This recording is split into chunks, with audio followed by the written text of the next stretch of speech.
If you want to make more profit than 99% of businesses, you need to nail pricing. Optimizing pricing has a 6 times stronger increase on profitability than getting more customers and 2 times stronger increase of profitability than decreasing churn or getting people to buy more times. And it is the strongest way for businesses to make more money. And so in this video, I will walk you through on each page that I turn a new concept that you can apply to your business that will make it more profitable via pricing. If you don't know who I am, my name is Alex Ramosi. I own acquisition.com. It's a portfolio of companies that's over $200 million a year. And these videos are to help you show what we do to grow our portfolio so that you can make lots of money and then maybe someday we can invest in your company. Otherwise, enjoy. I take a weekly call with school communities in the school group. And I had like 3 or 4 guys who asked me questions that I was like, these are not like Alex questions. These are math questions that you can just simply solve by doing math.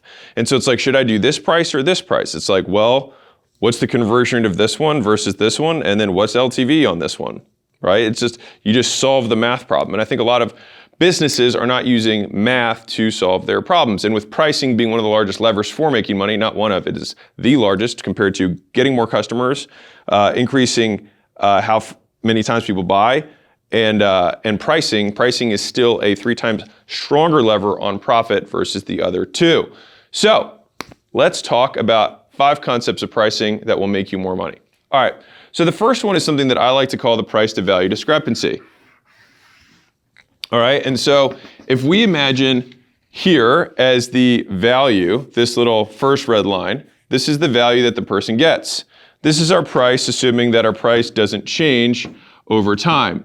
Now, if our price doesn't change and the value does, when will people cancel? Here, when the price and the value are matched or when it's underneath. And this is our sad face as business owners because we're like, oh my God, I thought that I was making all this money.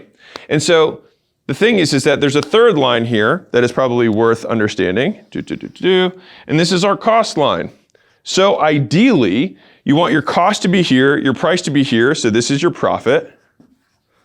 And then over here, this is your something called customer surplus, which is just a fancy word of saying goodwill or the value that people are getting net of the price, right? So ideally, you have really high value. You've got a price that's still high relative to your cost basis as a business owner. And so this is the fundamentals of pricing in a visual. Now, one of the things that I see as a mistake is how does this occur? How do we go from having lots of value to not having lots of value? Well, let me explain. So with one-time value versus consumable value, which is I like to think about it, all right? So the reason that you have those big discrepancies is that usually you don't understand the value that you are delivering to a customer. Meaning, if I say, hey, let me give you this course on, building websites, whatever, right? Then as soon as you learn how to build websites, the value of that course drops to 0. You already have the skill. Like the day before you needed to learn how to do arithmetic. Arithmetic's super valuable. The day after you learn it, it has 0 additional value. Now that doesn't detract from what the initial value was, it just no longer has value. And so what most business owners should do but don't do, so this is me telling you that you might want to think about this, is differentiating the value that you have in your business between one time and consumable or recurring value. All right. So let me explain. So let's say let's use that example of the websites. So my little course, right, on website building is something that would be one-time value. Once you have it, that's it. There's nothing else. But what are all the things that I might have in my business for website building that someone is going to consume this month and next month and the month after? I might have a community that's associated of people who are trying to build pages. That's something that I'll use this month and next month. I might have accountability. If I have somebody who's going to help me build it, right? Accountability/support. That's something that I'll use this month and next month, right? I'll have access to those things. What else would I use? Probably website servers to host my site, right? I'd probably use software to host my site. What else would I use? I might want ads help, right? That I would use on a monthly basis to help optimize my ads, right? And so the big thing here is that we have to look at the services we provide, and this is especially true with education people because they have lots of one-time value and very low recurring value, is thinking, am I pricing these things appropriately? So hear me out. I think that a superior pricing model better matches the price to value discrepancy that you're shooting for on a regular basis. So it would make sense for me to charge more here, right? My price to be higher here, and then it would make sense for my price to be lower over here. So I continue to have this delta all the way through, right? And so the question is, how do you accomplish something like that? Well, what you do is you have something called a startup or a one-time fee, which is associated with the thing that has one-time value. And then you have a lower consumable or recurring billing thing that's associated with the consumable or recurring value. And this is fundamentally why I think there's so much churn in the media or education or information space, is because people don't differentiate between those things, but your customers sure do.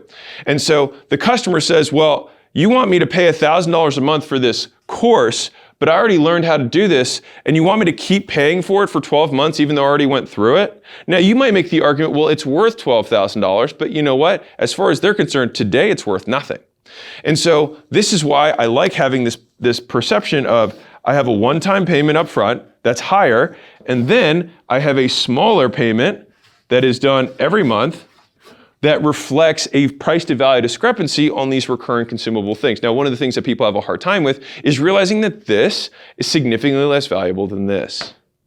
And so what happens is that this might have to be $5,000 and this might be $300 per month or $200 per month, and that's okay. And so making sure that that price to value discrepancy matches will allow you to have really long LTV on this side. And so in so doing, get way more LTV overall because people don't leave, and if people don't leave, they keep paying. If they keep paying, you keep making money. Okay, now, that is the one-time value versus consumable valuable concept. This is the big head, long tail, which I talk about in my offers book in more depth, and I think a lot of businesses are going to start switching to it. They already are. The way that this is done in the info space is people sell a course, and then they have continuity or community on the back end, and you sell it as one thing, but they're just priced differently. So you pay $5,000 today, but then you pay X dollars per month over time. Okay, now, if you were to switch to something like this, let me walk you through something that blew my mind that might blow yours as well. So ProfitWell did a really cool study on this, which showed the difference between monthly billing, quarterly billing, and annual billing. Now you're like, okay, well, what's the point? Who cares? Well, you should care. Let me show you why. So if you bill monthly, the average churn across all memberships is about 10.7% per month. That means if you have 100 people, you're gonna have 89 at the end of the next month, all right? If you bill quarterly, that churn drops to 5%. Okay, less than half, literally simply by changing the billing cadence. Now, what happens if you bill annually? It drops all the way to 2%. Now, you're like, okay, that doesn't seem like a very big difference. But let me show you how big of a difference this really is.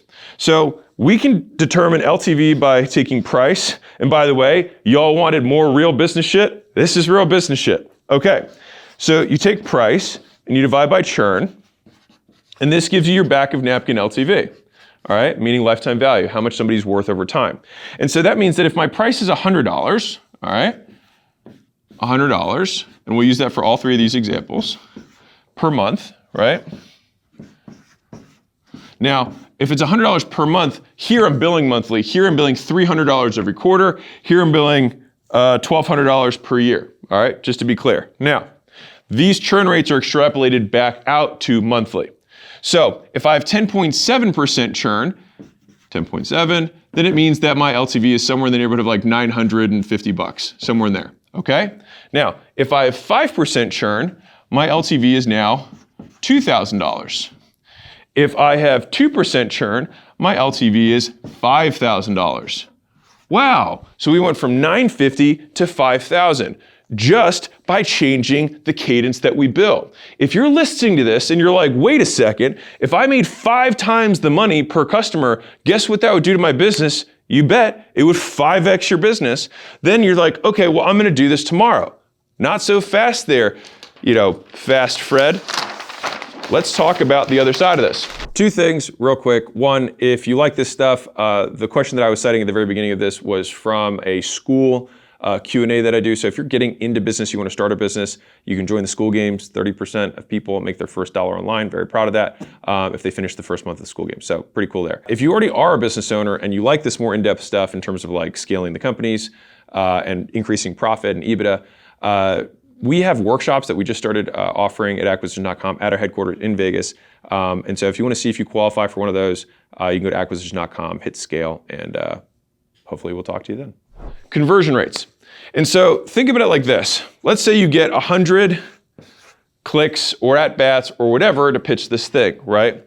Now, before this, you used to say, hey, my thing is $12,000 and you bill, $1,000 a month for a year. Okay, fine. Now, the thing is maybe you close 20% of people on this. Okay, fine. Now, let's say you have another 100 where you get on the phone and you say, for these guys, it's $5,000 per year, and it's up front.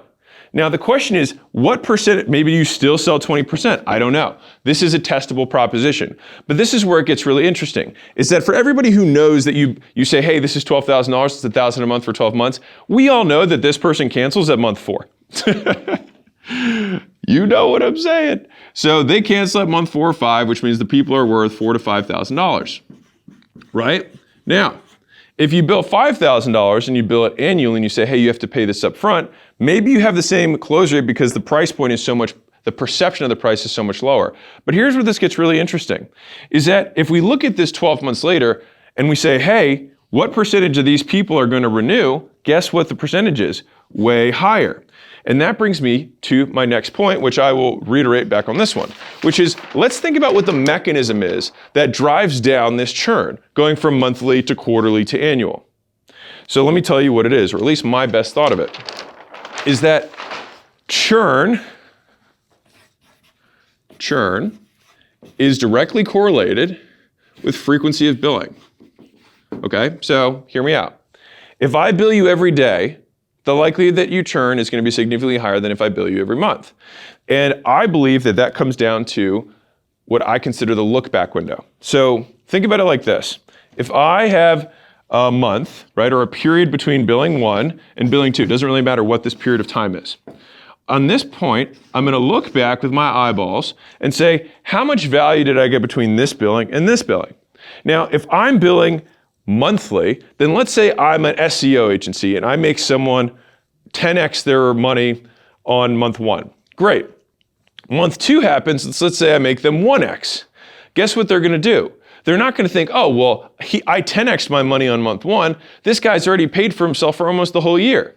No, they're going to think, well, I got a good return last month and I got a crap return this month, and so I'm going to cancel. It's about what have you done for me lately? It's about what have you done in the look back window between billing cycles.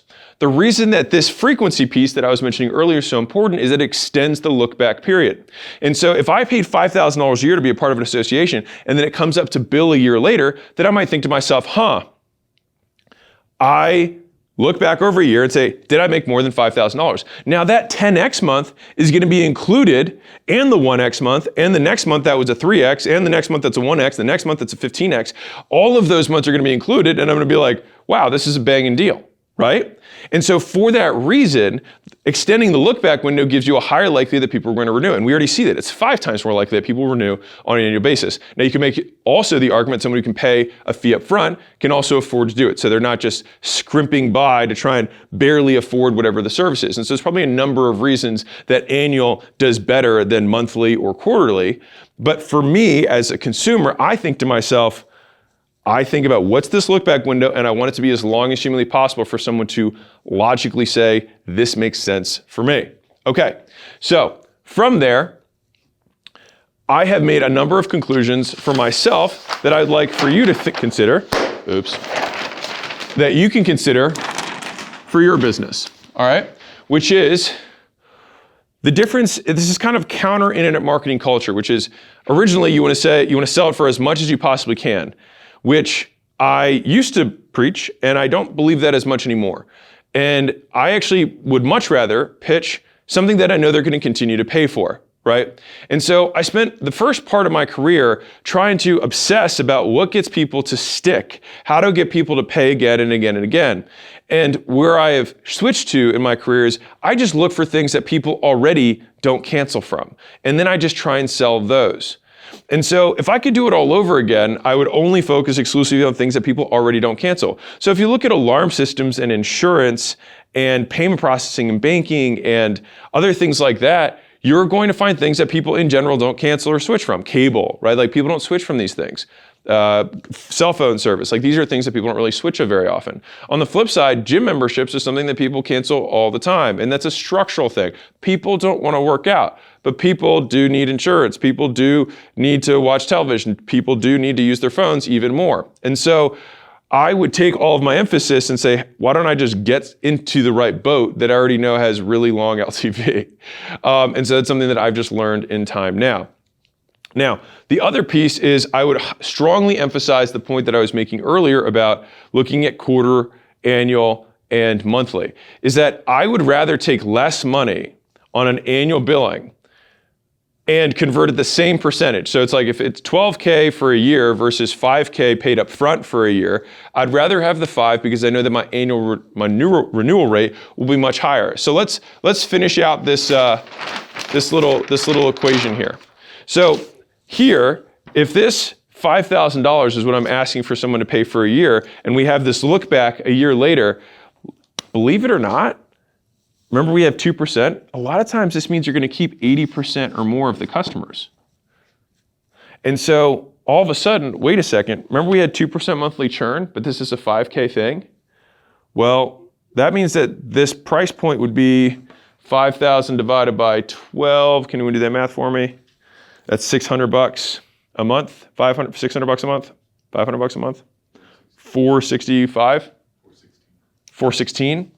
Okay, so 416, all right, and then we multiply this guy by 50 because it's 2% churn, right? Which means that you have, what is that? That's going to be 20,000 something. All right, don't worry, it's 2% churn. There we go. So this is 2%. Which is equal to this times 50, same thing. Equals 20,800. All right, the reason this is so important, is that look at the difference between this 20,000 and this 4,000 or 5,000 that we have here. Now, this means that a year from now, you're gonna have 80 out of the 100 people still paying you, and then they renew again. And guess what? If you keep selling at this rate, that means that you get all of last year's sales to stack on top of this year's sales. And guess what happens in the third year? You have last year's, the year before's, and this year's that stack on top of each other. And so this is what creates a compounding business. And the vast majority of small businesses do not understand this. And the reason that they stay poor is because they think that the only way that they can grow their business is to increase the number of customers that they're selling every month. And that simply is a very terrible way to live. Because the moment your acquisition channel, your YouTube channel gets shut down, your Facebook ad account gets shut down, you've got some sort of deliverability issue on your domains if you're doing outreach, right? There's always something that can happen. And unless you have customers that plan on continuing to pay you over and over again, it means your business dies immediately. That's not a very valuable business. It's also one that's hard to sleep with at night. And so the idea is you want to find stuff that people don't stop buying. You want to sell the crap out of it. You want to sell it at a price point that you know they're going to continue to pay. You want to extend the look back window as much as you possibly can so it increases the likelihood that they're going to convert. And you also have a bidirectional relationship between the price and the conversion rate. And so maybe you do get more people to buy at $1,000 down than you do at $5,000 up front. But on the flip side, $5,000 is less than $12,000 for the year. And so you're gonna have two forces that are gonna be working against each other. Now, for me personally, I would rather have the much higher quality customer that's gonna be in the most optimized billing cycle. And if I do think about this with my thinking hat, maybe I either do the big head long tail, which is if I know my thing isn't tremendously valuable, then I might say my one time up front, that offsets my cost to acquire customers, and then I have a very small monthly billing after that that has a big price to value discrepancy based on the consumable value of my service or thing. Or I know that my value is high, and it is high on a recurring basis, but it's volatile, meaning some months it's big, some months it's not big. This is particularly true of things like ads or organic. Like if you have something that goes, viral one month, it's going to make a lot of money for them. If it doesn't go viral the next month, and it doesn't. Now, some of these things you can't control. And so by having an extended look back window, it increases the likelihood that something good happens during that time period. It increases the likelihood that they will bill again in the future. And so the TLDR for you, number one, separate out one-time versus consumable value. And then, if you can do that, you can switch to the big head, long tail pricing model, which is one-time up front and then small recurring. The alternative is that you can consider increasing the look-back window, right, between when people see value and when they get value. There's our little eyeball looking back, money. And so what we can do is trying to switch to annual to the best degree possible, and billing based on what you think someone is going to continue to pay for, what they're going to pay for on their worst month, rather than what you can, as much as you can get them to say yes to today. And this is something that I've switched to over time. The third thing is making sure that you're in the right boat. And when I say that, what I mean is instead of trying to obsess about getting people to buy more times, go to stuff that people already don't cancel.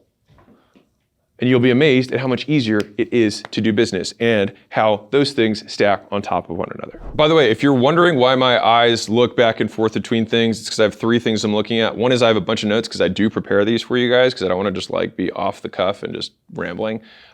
Second is that I do these with Instagram Lives. And so those are on a separate camera than the YouTube camera. And I try to look at the YouTube camera, but I also have a hard time not looking at the audience that's on Instagram Live. And so if you see my eyes darting back and forth, that's why. So now we'll transition to questions from the audience. The question is, one is, how do I know how to raise my price because of things like inflation? And how do I just raise my price in general if I've been in business for a period of time? All right, so those are two separate questions. I'll answer each of them individually.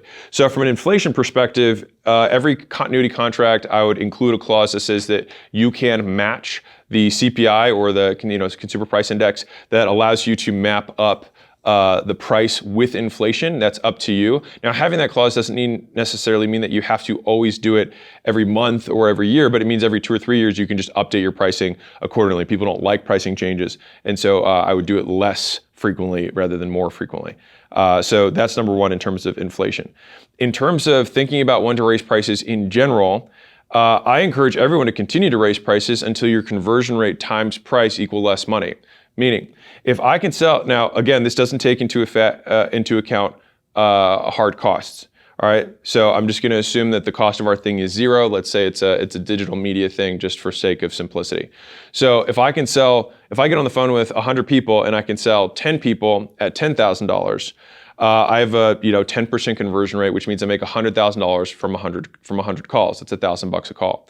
Now, if I can all of a sudden get to 30% close rate with a $5,000 thing, then it means that I make $150,000 on those 100 calls.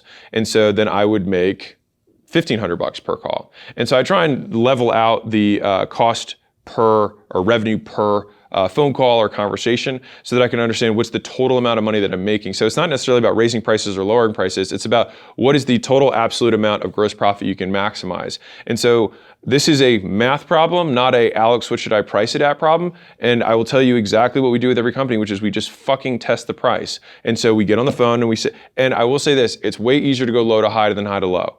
All right. And so if you sell at a price that's more expensive over time, that works out okay. If you go the other direction, it can kind of suck.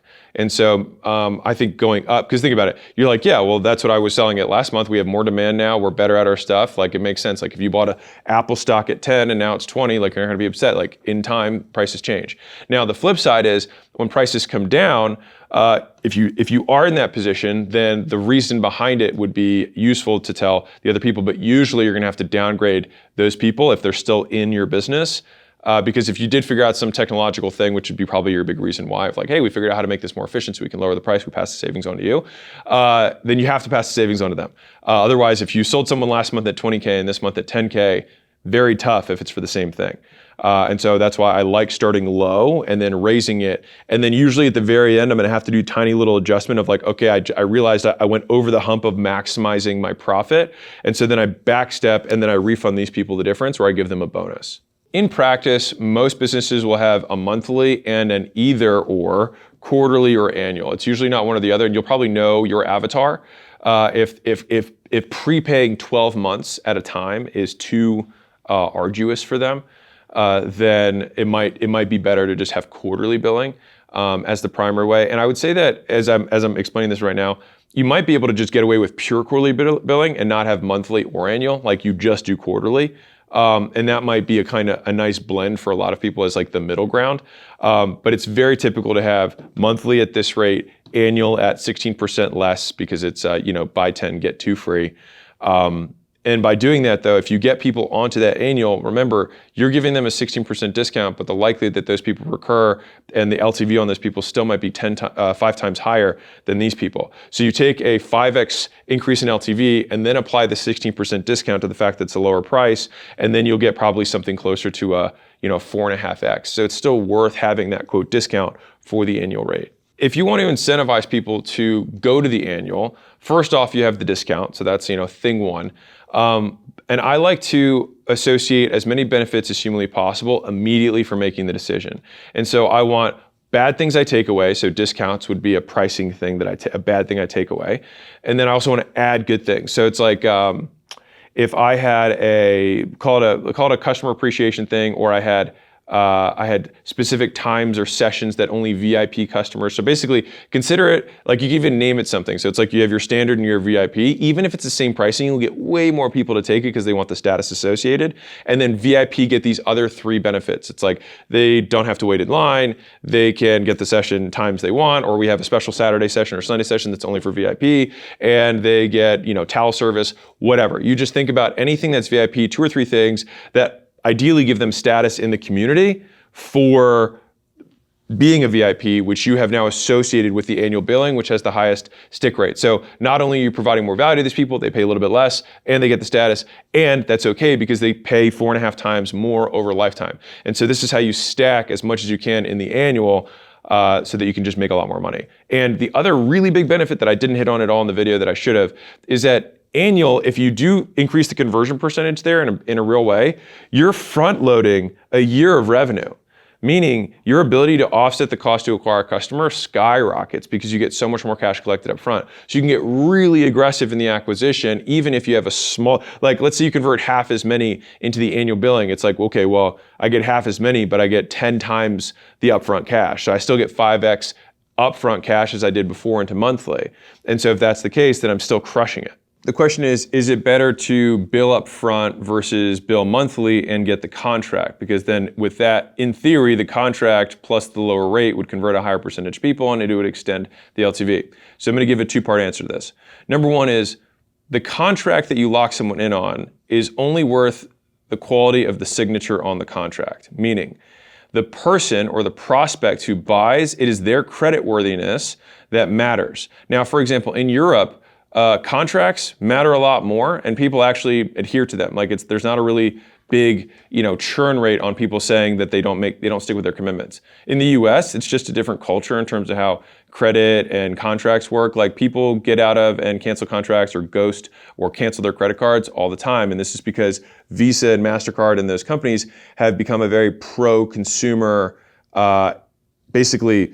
cover for people to not stick with their commitments because they will always side with the consumer on chargebacks and refunds. And so it allows people to make purchases without consequences. And so the people where contracts matter is like enterprise customers. If you have a massive company that you're doing business with, contracts matter. If you're dealing with like consumers, contracts don't mean anything. And if you look at the biggest companies that deal with consumers, the vast majority of them don't even bother doing contracts because what ends up happening is that, let me say it this way, it will decrease sales to such a larger extent that just billing month to month and then focusing on improving the quality of the thing you have. Because at the end of the day, if the contract doesn't matter either way, all it does is decrease sales because people factor it in to their purchase, but they don't factor it into their cancellation. And so it's like you increase friction on the front end, but you don't decrease friction on the back end. Now, in general, will someone who signs a contract stay longer than someone who is month to month? Yes.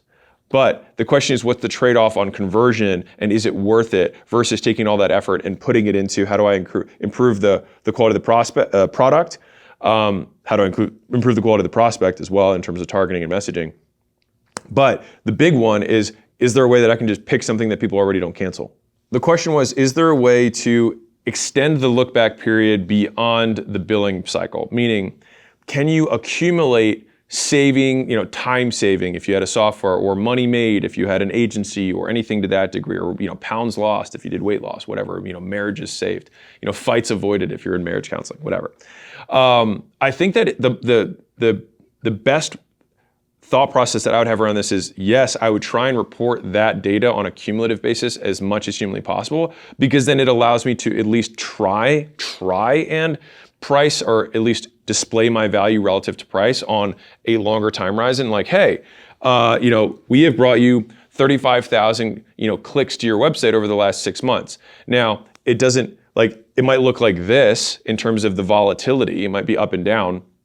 But if you look back cumulatively, relative to what you paid, it's still a great deal. And so I think that is where customer success and having some tech and how you're reporting and how you have this conversation with the customer is super important in terms of framing. So I think those are huge benefits to trying to show the cumulative increase. But just being really real, most people don't care that much. So I think it might lift you a few points. But the big is they're still going to think, well, you billed me last month and this month I only got 1x and it's not worth it. For example, if you look at Instacart, they say we saved you this many hours of going shopping and driving or whatever. And so it is over the duration of the time that you've had Instacart, they will show you what your savings are, not what I saved you this month. Hey, if you like this more mathematical approach to business, by the way, this is how I actually do business. That's not the YouTube version. And the reason that these videos will always get fewer views is because it's actually for business owners. That being said, one of my favorite videos that I've ever made is 7 equations that will make you money. It is for business owners that want to make money. You have to know these equations. I do them in every business that I invest in. Watch it, memorize. You should know these. You should know them like the back of your hand. You shouldn't just memorize them. You should understand them, because that's how you will ultimately make a lot more money in your business, by looking at it like an investor and investing accordingly.